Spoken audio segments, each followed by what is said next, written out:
I was in London. Maybe you've heard of Rimmel London. So he was like, I'm going to grow my empire. I want to bring mascara to the masses. I want everybody to be able to. And I also want to make it safe. It was a mustache color, which was mixed with water and applied with a brush to the mustache and beards to cover gray and add color. He was like, oh, I wonder if I put this on lashes. Yeah. And it's also just interesting, too, to me, that it's a guy who created it. Apparently, him and his father were so good looking. He looks like he knows mascara. He does. Look at it in his eyes. That was really toxic. Or no, it's flamboyant. Or not flamboyant. What's going on with you? You're listening to Not Just Lashes. Here are your hosts, Shannique and Dixie. Hello. Welcome to Not Just Lashes. I'm Shannique. And I'm Dixie.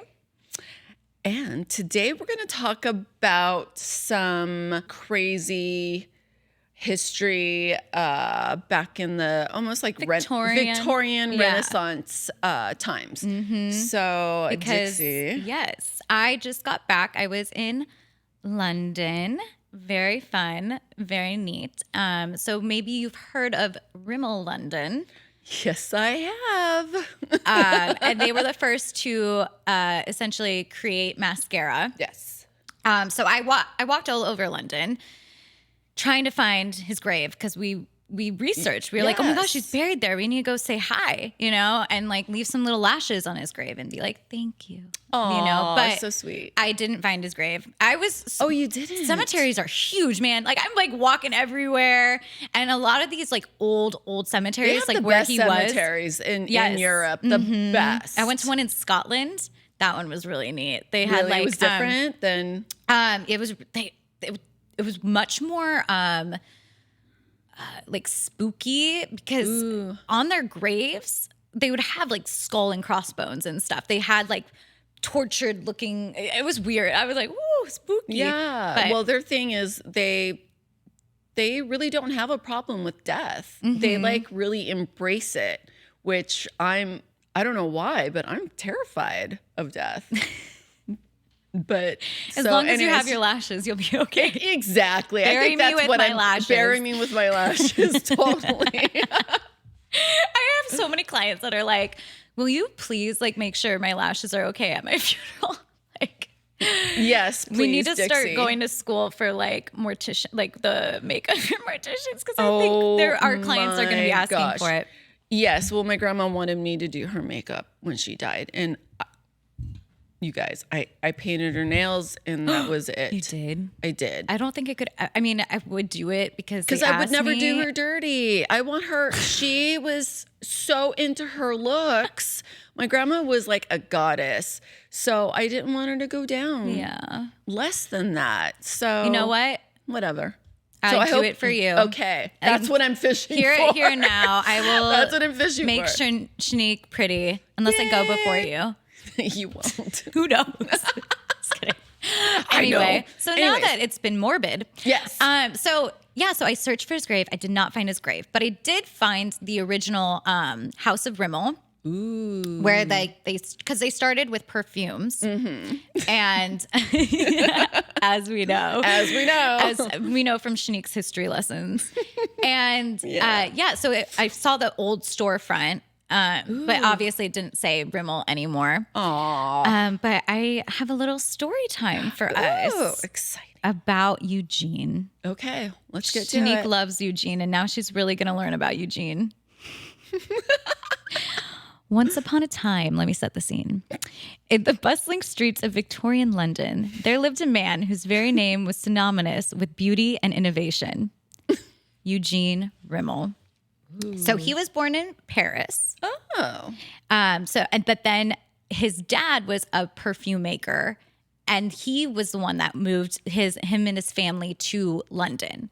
So he was born in Paris, but his dad was actually like also named Eugene. So this might get confusing. So maybe Eugene he was Sr. the original Eugene that met Cleopatra. You never know. No, it's still not time for me.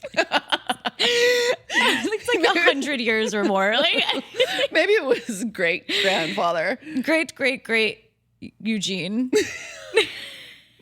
Worked for Cleopatra. No, okay. Anyway, so yeah, he was a businessman, and Eugene had a hunger for testing boundaries. Oh. That was our Eugene. And he wanted to reinvent himself. And today we call these hunger people entrepreneurs. Yes. Yes. And so in the time, a lot of cosmetics were very toxic during that time. Yes. So Poisons. vinegar, not that it was toxic, but vinegar was made for your perfumes. Actually, Oh, it was like the wow. base instead of like why? alcohol. Okay, we got to figure that out. I would assume, if I'm like thinking, because vinegar preserves things. So maybe in their mind, if they're using like flowers and they're using like natural stuff, maybe they thought putting vinegar in it would preserve it longer. Possibly, yeah. And then mascara, or like things like mascara, anything that was actually had mercury in it. Traces Yes. of mercury. They use mercury a lot. I heard a story about, like the mercury hats and stuff like that. And then they would just get poisoned and brain damage from wearing their hats. Like, it's wild. Anyway, so Eugene decided to innovate and create all these new things for his dad. So he was working at the perfume place. So he's like coming up to dad. He's like, Dad, great idea. We're going to go places. So he created Okay, son. I'll play Papa the dad. Eugene. Yes. I would like to add scented fans to opera goers. Yes. So when you were at the Yes. opera, they were smelling the perfumes and like lingering it, and that made people come to their store. Then he perfumed Valentine's cards. They would spritz and sell specific cards with their perfumes. So he was always a really big inventor, imagination. And then, this is where the Queen Victoria comes in. So his dad didn't work with Queen Victoria. It was Gotcha. it was little Eugene, or Eugene Jr. yeah. And so that's what sparked his fame. So now he had a name for himself. And now Yeah. he's like, what's next? What am I going to do? So he was like, I'm going to grow my empire. So he actually, before even mascara, he was taking his perfumes to Paris, New York, opening stores all across the lands. Europe? No, because I said New York. Oh my God. Anyway. So The lands. yes. Okay. So next, he was like, what can I do? So his original cosmetic that he created was actually for it was a mustache color. Like Like a tint. Oh, so wow. it was a mixture of soap and pigment in a solid stick, like a lollipop, which was mixed with water and applied with a brush to the mustache and beards to cover gray and add color. Beautiful. So those men didn't want to look old either. Yeah. So the powdered white wigs were out.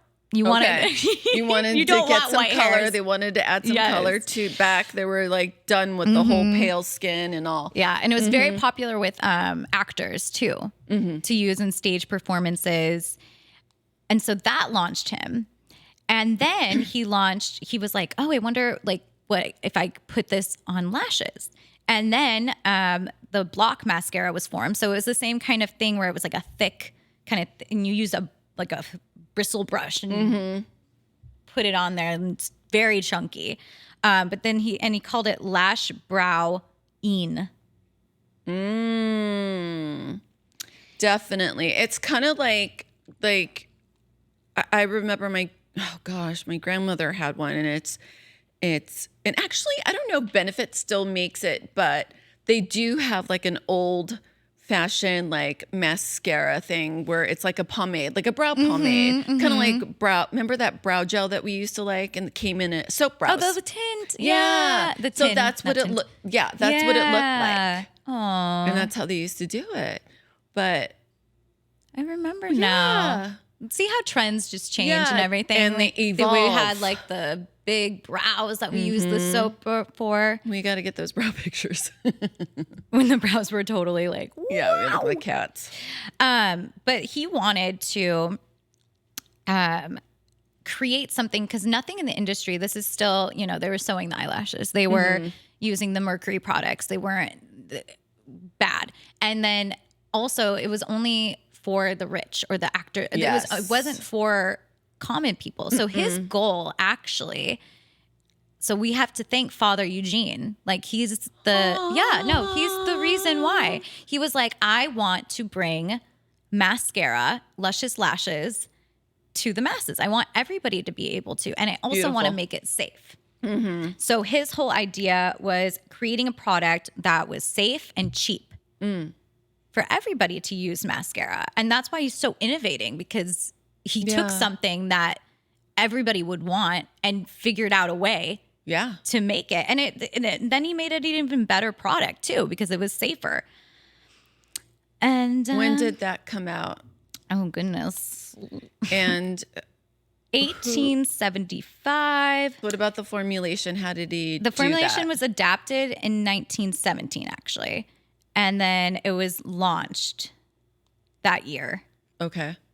And then it continued every year to just evolve. Yeah, as they like kept pushing it on the market and people were trying it and doing stuff like that. And then eventually he became a Rimmel. Yeah, he became a makeup brand. Like Kate Moss, like she was for like doing campaigns for him. It was very popular. Obviously, I don't think he was around during that time to say like, Kate Moss is right. No, but it's funny how like he was kind of like the Maybelline of Europe in a sense. Yeah. But he started it all, which is amazing. I mean, gosh, what would we do?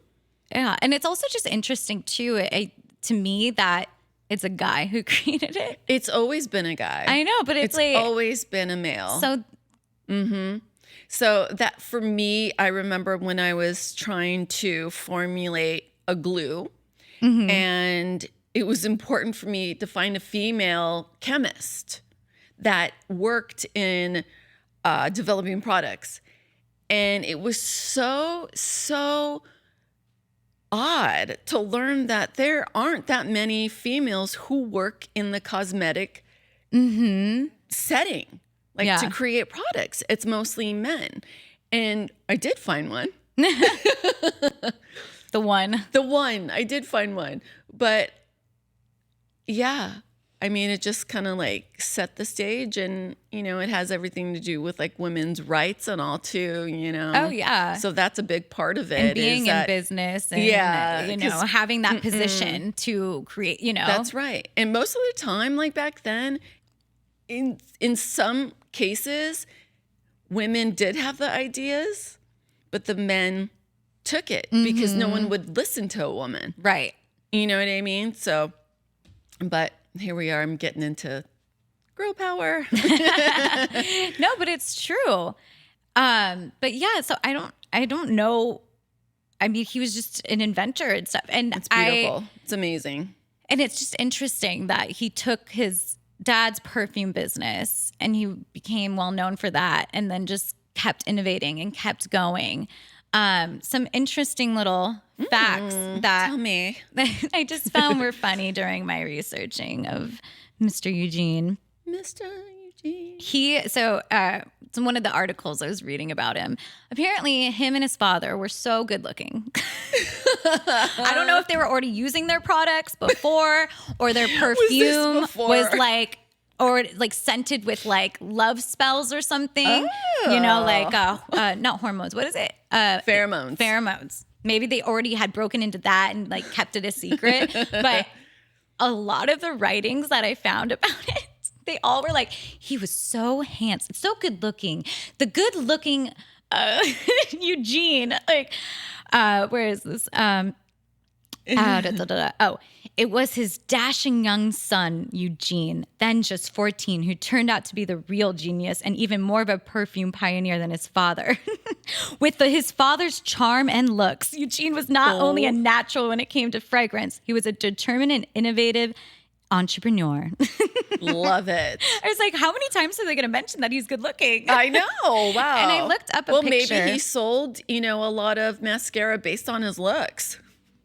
That's what they're saying. They were like, he was so charming. Like, he could just like, I'm trying to see, do you see any lashes on him? On Eugene? No. And I mean, maybe he was good looking for back then. I don't know. I'm trying to see like without the beard. I think he's handsome. He's okay. He's not an uggo. No, he's not ugly. He's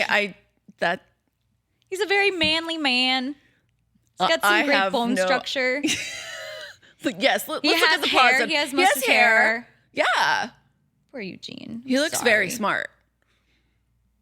He looks like he knows mascara. He does. Look it in his eyes. He like looks at your lashes like, ooh, yeah. Okay, now that you kind of like show me that angle. Now that I gave him a voice. Yeah. Hey, Shannique, how's it going? I think he's good looking now. Anyway, this is the father of mascara, and we have him to thank. Yes. And I tried to go to his grave. But Oh, that's such a bummer. I know. I was looking everywhere. Well, that was the thing. Like a lot of the. Well, was it in France or the No, grave? he's born in London. I mean, he was buried in London. He's buried in London. Okay, gotcha. Yeah. Because I think they moved out. I don't remember now when I read. His dad moved them out when he was like 3 or 4. It was a young family. Okay, So gotcha. he grew up in London. Oh yeah, but a lot of the graves, because they're so old, they're etched in with names or etched in with like, and you can't read it anymore. It's just been like so dissolved over the years. So I was like, I think that looks. So I took a picture near a grave, and I was like, Stop. I'll call him Eugene. Let's just say that. yeah. He's just like a baker or something. Thanks for the lashes. And he's like, what? I made muffins. What? Anyway, but so that was Eugene's story. Do they have like a Rimmel museum? They should, so I was at the Victoria and Albert Museum in London, which was so cool and fun. They had a special exhibit for Naomi Campbell. It was very cool, which is why I'm wearing her shirts. But part of the museum is all like fabrics and Fashion, decor, like all of that throughout history. So like every floor is like Europe or London, let's say, from like 1700s to. Yeah. Is it always there? Like a year? Oh, Yeah, not okay. the Naomi. I'm gonna have to go. Naomi's, yeah. She was like the pop-up. Yeah, like the little exhibit that they have going on there right now. But the rest of it is like textiles and really cool stuff. And so in part of it, they had like the mascara, like the old tubes, like I love it. like the perfume. They have the perfume Rimmel there. Yeah, so it was really neat. I bet it smells really like vinegar now. It's probably kept its scent for Right? It's like I wish you could actually still smell it. Like, I wonder what scents they liked back then. Like, what was the, like, I like vanilla. I'm a vanilla girly. I don't know. That's a good one Yeah, 'cause because what were they working with, Yeah, just florals and bugs and minerals, vinegar. Can you imagine? I don't know why my head went, vinegar. Like I could just smell. Like I say vinegar, and I could just smell it. yeah. Like ketchup or mustard. Like Ew. mustard Yeah, seed and no. vinegar. I love mustard though. Oh, I'm a yeah. mustard. I just don't need to freak. smell like it. No, absolutely not. Oh, I'm so glad you had fun. I'm so I glad you did. went because And you made my dreams come true. Yay! Now you know Eugene. Now I know Eugene and I Yes. know who he is and what he's not. Yeah. And it was what he actually didn't do. really interesting too when I was going around London because we follow lash artists that are in London and they talk about like they have similar problems with like clientele and they're London's going through the same kind of economic stuff that we are going whole through. world, yeah. So we've seen it from them speaking about it online. And it was just interesting. I would come across and I would scan the little QR code just to see how much they were charging for full sets and stuff like that. And I don't know if it's just I was in Notting Hill when I found this Oh, one they place. charge less. Yeah, They so much charge less. way- But yeah. but from what I've been told, their products are more expensive to get there, right? I don't know if because I know like Lash Base, they're based in I think London, And then there's London Lash and Yeah, so I know the cost shouldn't be that expensive if it's made there. yeah. You know, it's more expensive for us to Yeah. get it. But when I was there and Paris, I could not believe how much they charge. They don't charge much. Yeah. So I was like, God, what would I do? I know. If I moved our price here? of living though is Yeah. crazy compared to that. I mean, London too. Well, if you're like in London, in France, London, yeah. but I mean, because that's where you want to go to get your services done. I would. yeah, I would. I don't know. I don't. Well, I don't know. I don't Who know knows? if you live on like the outskirts. I don't know if you Yeah. want to trek all the way to. I don't know. I don't know. I know. We Tell us. just gotta Can go. We just hear gotta from go some- together. Yeah. But I did get my hair blown out. I've gotten my hair blown out in Dublin and then London. I think that's all. I don't think I did Italy. But it was like, I went with a non-master stylist because I'm like, most people can handle a blowout. I'm not like Right. asking for color or something Yeah. like that. And it was $35. Nice. Oh, yeah. But I was like, oh, Jane, like, that's not here. No, but you don't tip them, right? I tipped her because she was really, really sweet and nice, and they gave you an option. But normally, no, you don't tip. Yeah, but you don't tip over there. Yeah. I made that mistake in front of like a boss of a restaurant. He's like, no tip. Oh. You don't tip. And I was like, I'm so sorry. He's like, she doesn't deserve it. is it in The France? girl, yeah. But the girl was like on her phone, like texting too. And she was like, hold on. And then she went outside. And you tipped her? I'm just used to it. You know what I mean? Yeah. I wasn't really thinking. Mm-hmm. But yeah, I got scolded. I know. So, my little story, Oh, yeah. but it's not as good as yours though. But actually, yeah, no, it is. But Do you I want me didn't to like set the physics. scene? Set the scene. Set the scene. A long time ago in a long, land long far, time far ago. away. So during the Italian Renaissance, wealthy women used Belladonna to open up their pupils, and it would give them. Wait, what's Belladonna? Belladonna is like a poisonous plant. Oh. Okay. And, talking about, back then how they would do everything and anything to look pretty, smell pretty, what have you. And so they would get the plant and like put it in their eyes. Ow. Did Did they know it was poisonous, or they just knew it opened up their eyes and they were like, because I feel like a lot of stuff like with the mercury. I don't know because it's a like, deadly Yeah. shade of a plant, and it's dangerous, very extremely. So my notes say they're very extremely dangerous and not recommended to not put in the eyeballs.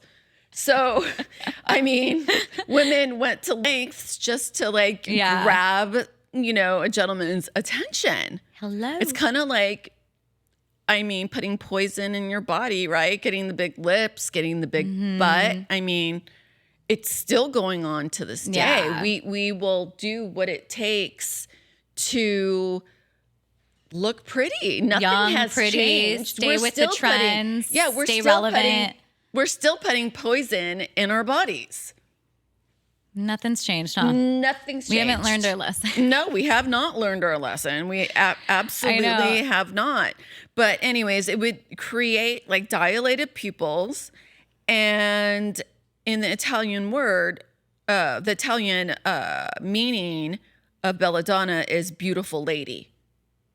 Oh, that makes sense. Yeah. Yeah, So the 'cause when you plant was a first said it, I beautiful didn't lady, think- but yeah. she was so poisonous. Ooh, don't get on our bad side. Don't get on our bad side.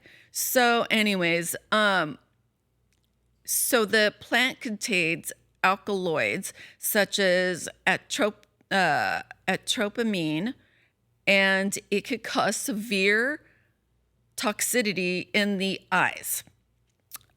which could lead to vision loss. Yeah. Blind. Yeah. Blind. So you're beautiful, but you could end up blind. What is that? Isn't there a quote like blind is beauty is blind or something like that? What is that quote? Something like that in a sense. But anywho, that's what they did. And I mean, they knew the concerns, they knew what they were doing, but it was for that moment. I mean, it's fascinating to go back in history and know, okay, maybe we're not doing a toxic plant, but we're still putting poison in our system. Now it's something we've Now created. It's something else. It's something we've created, and only time will tell. That's like lead in lipstick back in the day. Yeah. Or what was the stuff they put in like face powder? The Tin Man had to wear it when he was shooting for Wizard of Oz. Pure aluminum dust. And he was hospitalized 9 days after filming, and they had to get a new Tin Man because he literally was in the hospital dying. So this is the one that we know. Mm-hmm. He's the second. He wasn't the first pick. Poor guy.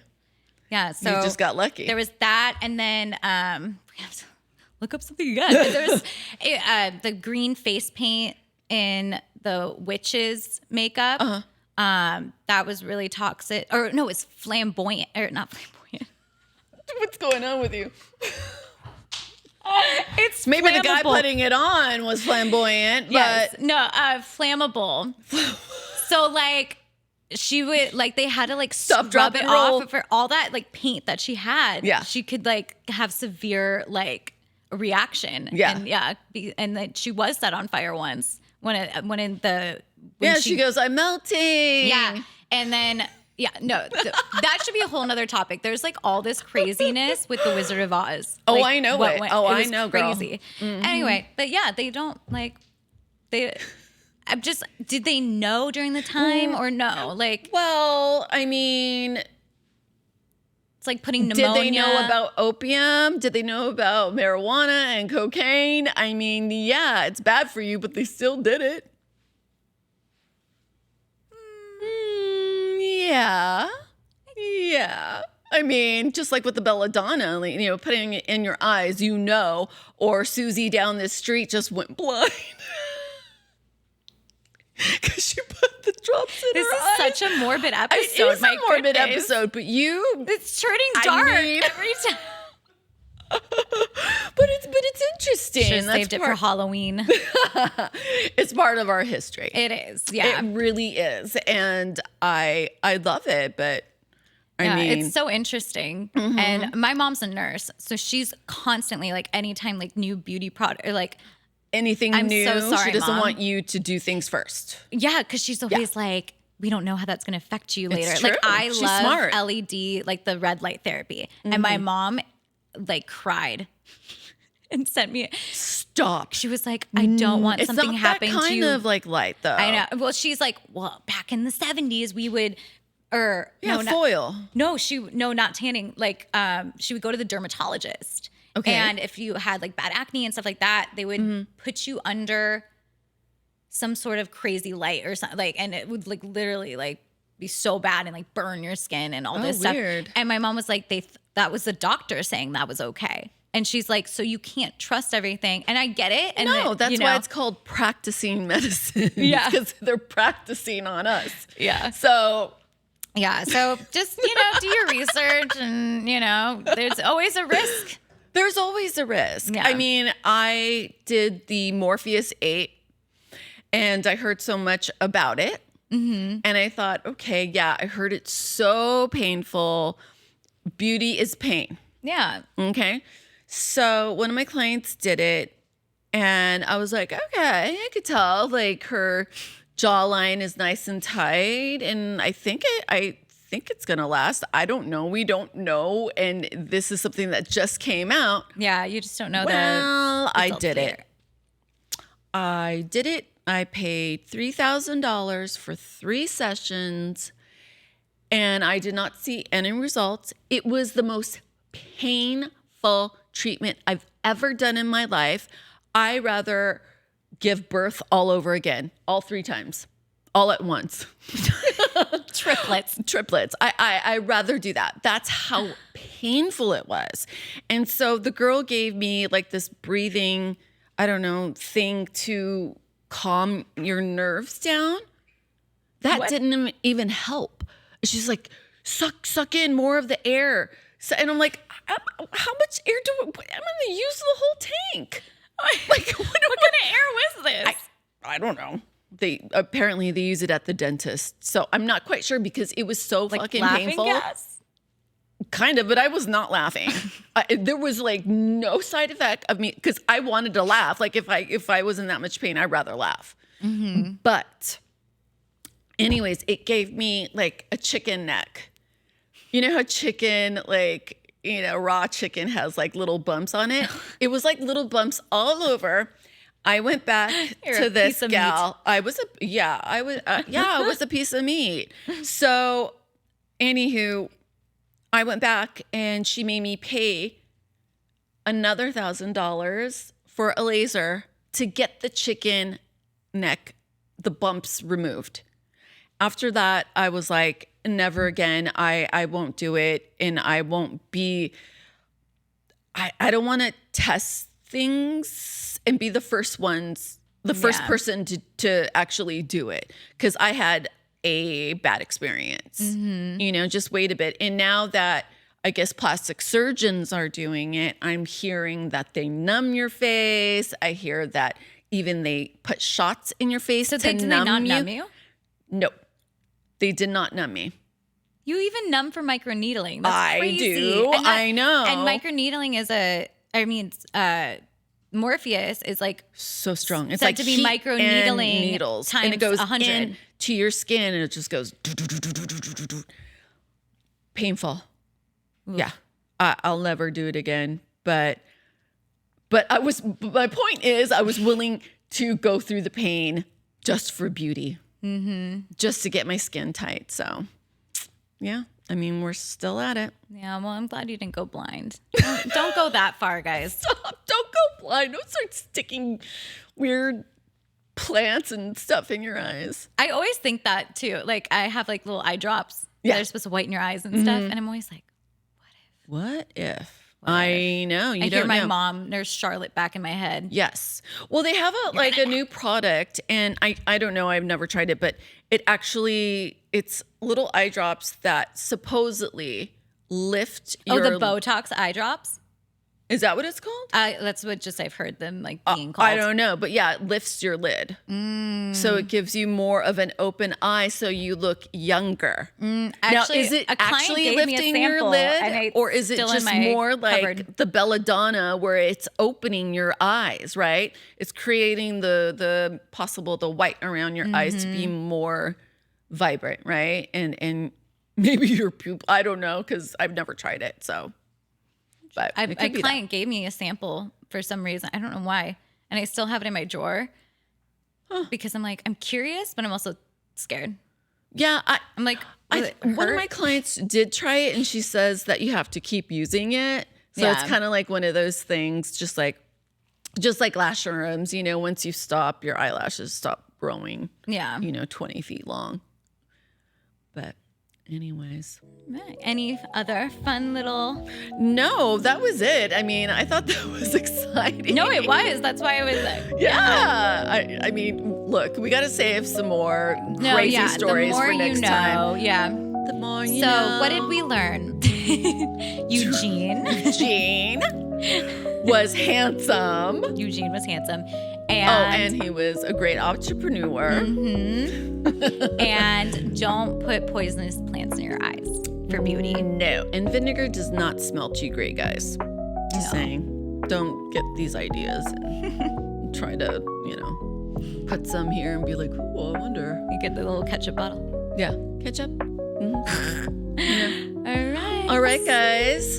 You can find us on YouTube, Instagram, anywhere you could listen to podcasts. Just look up Not Just Lashes and follow and like and comment. Please let us know if there's any topics or anything we should be talking about, and we would love to. All right. Bye.